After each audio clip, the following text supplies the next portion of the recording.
Hi, hello, good morning, my YouTube family. Welcome back to my another new vlog. কেমন আছো তোমরা? I hope তোমরা ভালো আছো, সুস্থ আছো, ভালো থেকো। আবার গান শুরু হয়ে গেল পেছন থেকে, এতক্ষণ গান হচ্ছিল না বলে আমি ব্লগটা শুরু করলাম। আর এখানে 24 ঘন্টা কিছু না কিছু গান হতেই থাকে। কি জানি বাবা, আমি এই কথা বলছি সেটাও দিতে পারবো কিনা। মর্নিং ওয়াক করে চলে আসলাম, আজকে প্রচুর হেঁটেছি, প্রচুর। এসে গাছে জল দিলাম একটা বাগানে, আর ফুল তোড়া হয়ে গেল।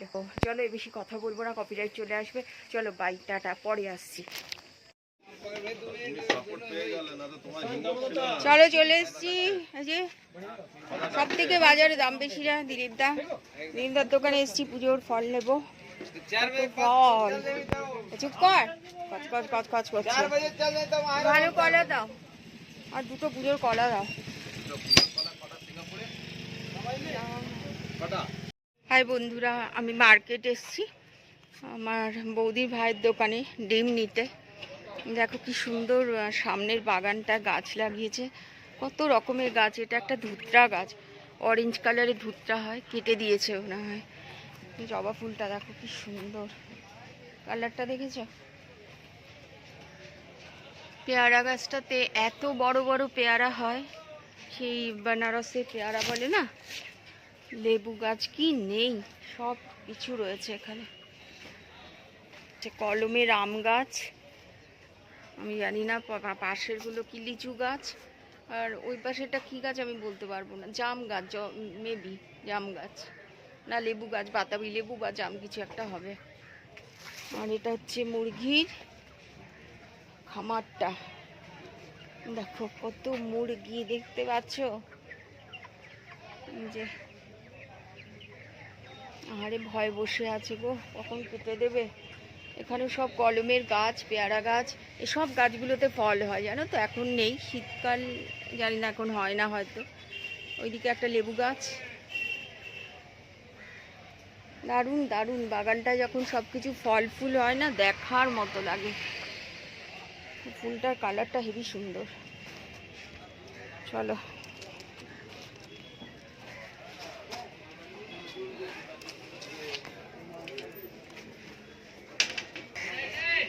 সুভাষদারির সামনের বাগানটা। হ্যালো ফ্রেন্ডস, আমি মার্কেট থেকে চলে আসলাম। দেখো কত বাজার নিয়ে এসেছি, তাও তো আরও আনলাম না, পারছি না। আমার গাড়ির ডিকির সামনে, আর ডিকিতেও ধরছে না, সামনেও রাখার জায়গা হচ্ছে না। ক্যান্ডি সবজি শেষ হয়ে গেছিলো। এই যে গাজর, পেঁপে, আজকে সবজি ভালো পেলাম না। পেতাম চাষিদের ওই ভেতর দিকের মার্কেটে গেলে হতো, কিন্তু আমার আর ইচ্ছা করছিল না। এখানে পালং শাক রয়েছে, ক্যান্ডিকেও দেবো আর আমি একটু খাবো। এই সারা শীতে পালং শাকটা আমি খাই। আর এই দেখো বক ফুল, 15টা বক ফুল রয়েছে এখানে। ফিনাইল শেষ হয়ে গেছিলো, কাল বললো।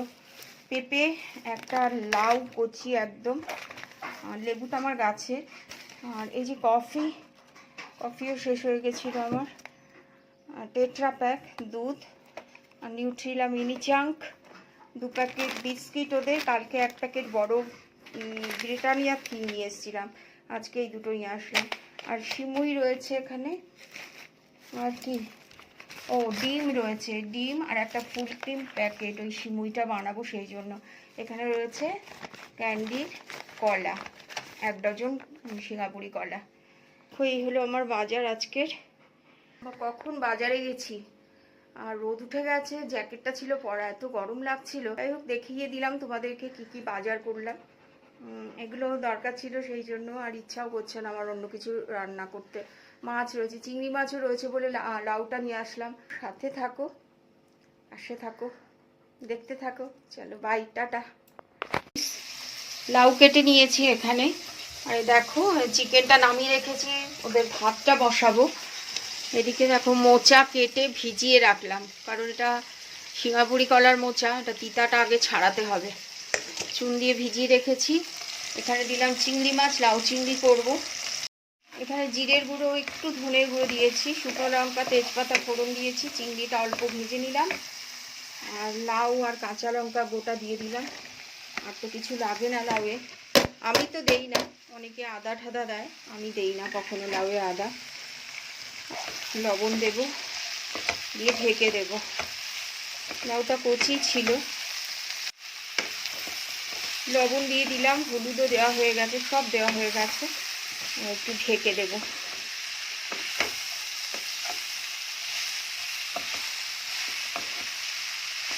এই যে বক ফুলগুলো ধুয়ে নিয়েছি, বেছে নিয়েছি, বক ফুলে বড়া করব।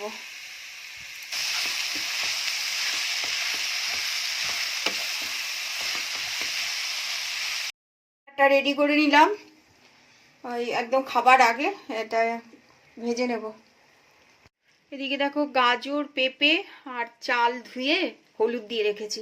চিকেনটা বরফটা ছাড়িয়ে দিয়ে এর মধ্যে দিয়ে ব্যাস সিটি দিয়ে দিলে, একটা সিটি দিলেই হয়ে যাবে। সিম আঁচে করে রাখি।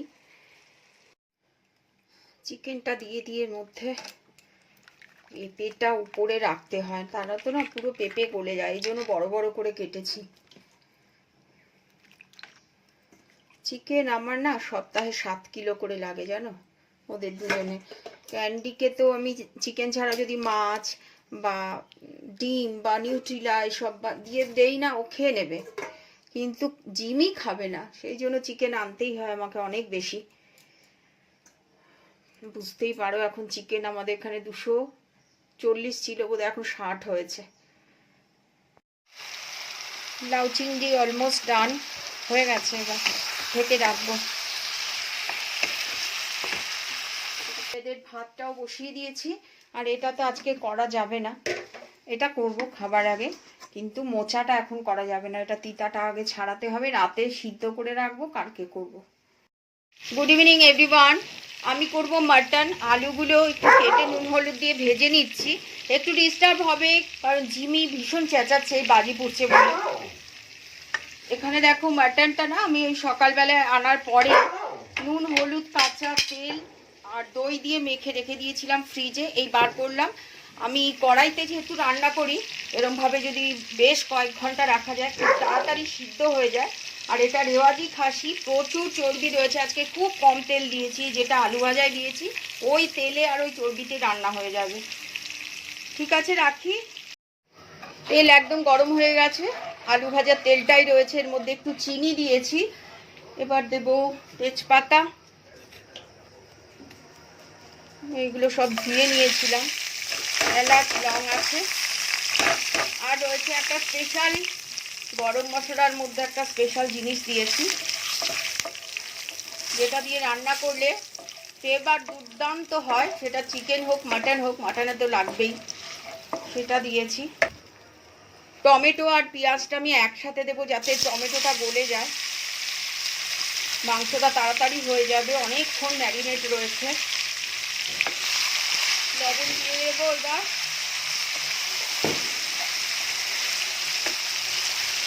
এখানে রয়েছে দুটো বড় বড় পেঁয়াজ, খুব বড় বড় সাইজের দুটো পেঁয়াজ দিয়েছি। 1 কিলো মাংস রয়েছে। লবণ দিয়ে দিলাম, একদম ছোট্ট চামচে 3 চামচ দিলাম। মাংসটা যখন ম্যারিনেট করেছি তার মধ্যে লবণ রয়েছে, আলু ভাজার মধ্যে লবণ রয়েছে, তাই একটু পরিমাণ মতোই লবণ দিলাম, এরপর তো আবার দিতে হবেই, আলুতে খুব নুন টেনে নেয়, নরম হয়ে যাবে। এবার কতক্ষণ ধরে ম্যারিনেট করা রয়েছে মাটনটা।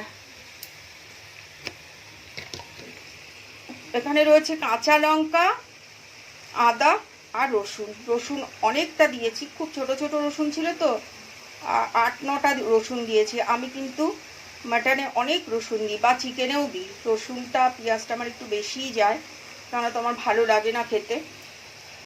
চিনিটা দিয়েছি, দেখো এখনই কেমন কালার এসছে, লালচে লালচে। এবার দিলাম কাশ্মীরি মির্চ এর মধ্যে, তেলের মধ্যেই আমি জেনারেলি কাশ্মীরি মির্চ দিই যদি না ভুলে যাই। এর মধ্যে এবার বাটা মশলাগুলো দিয়ে দেব। এর মধ্যে ধনে গুঁড়ো দিয়েছি, হলুদ গুঁড়ো দিয়েছি, আদা, কাঁচা লঙ্কা, রসুন সবটা একসাথে দিয়ে দেব। আমি জিরে চিকেন মাটনে দেই না, আমার কেমন মাছের ঝোল মনে হয়, আমার ভালো লাগে না ফ্লেভারটা। এবার এটা হচ্ছে সিদ্ধ হবার পালা।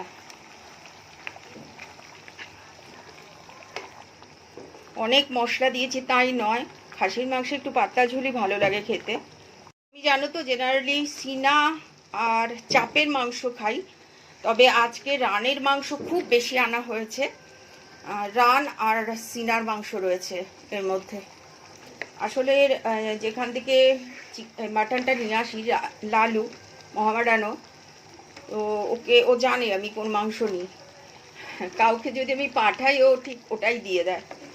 খুব ভালো হবে মাটনটা, দেখেই মনে হচ্ছে রেওয়াজি তো, খেতেই আলাদা টেস্ট। দেখো মাংসটা এই অবস্থায় রয়েছে। তেল দেখেছো কিরম বেরিয়েছে, যেহেতু রেওয়াজি না, চর্বি ছিল বেশি, সর্ষের তেল আমি কমই দিয়েছি। এখন দেব আমার স্পেশাল মশলা।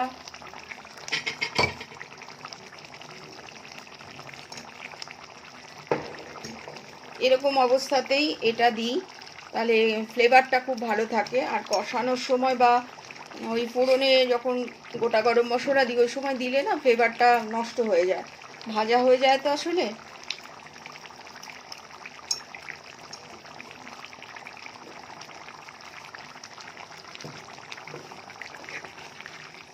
আমার রাতে রান্না করতেই ভালো লাগে জানো তো, সকালে এত কাজ থাকে না, আমি টাইম করে উঠতে পারি। ঘরের কাজ করব, পরিষ্কার করব না রান্না করব, আমি হিমশিম খেয়ে যাই পুরো। তো রাতের বেলা একদম সব কাজ করে রান্না বসাই। জিমি এখন একটু চুপ হয়েছে, তাই কথা বলতে পারছি, কারণ তো জিমি এত চেঁচাচ্ছিল, এত বাজি পুড়ছিল এতক্ষণ ধরে। হাই ফ্রেন্ডস, দেখো জল দিয়ে দিয়েছি, কষে গেছে মাংসটা, খুব ভালো একটা স্মেল বেরোচ্ছে। এই যে এবার আলুগুলো দিয়ে দেবো। আলু তো দুম করে সিদ্ধ হয়ে যাবে, চন্দ্রমুখী আলু তো একদম ফটাফট সিদ্ধ হয়ে যায়, তারপর আবার ভাজা,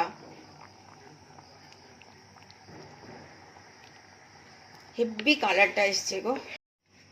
বন্ধুরা আমার মাটন কমপ্লিট, দেখো গরম মশলাও দিয়ে ঢেকে রেখেছিলাম। উফ, যা সুন্দর একটা গন্ধ বেরোচ্ছে না গো। এই দেখো চর্বি, চর্বি খেতে হেভি লাগে। তোমরা কে কে চর্বি খেতে ভালোবাসো বলো তো? চলো দেখিয়ে দিলাম। আর এই যে কুকারে চালটা আমি জাস্ট একটু ভিজিয়ে রেখেছিলাম, খাবার আগে জাস্ট ভাতটা করব। গরম ভাত ছাড়া আমি খেতে পারি না। আর আমার একটা কাজ কি বলো তো, রান্না করতে করতে না আমি সব সময় গ্যাস মুছি। গ্যাস নোংরা থাকলে আমার মাথা গরম হয়ে যায়। এক একজনের গ্যাস দেখি কি নোংরা, বাপরে, দেখি ঘেন্না করে। খাবার জিনিস যদি নোংরা হয়, খাবার জায়গাটা। চলো বাই।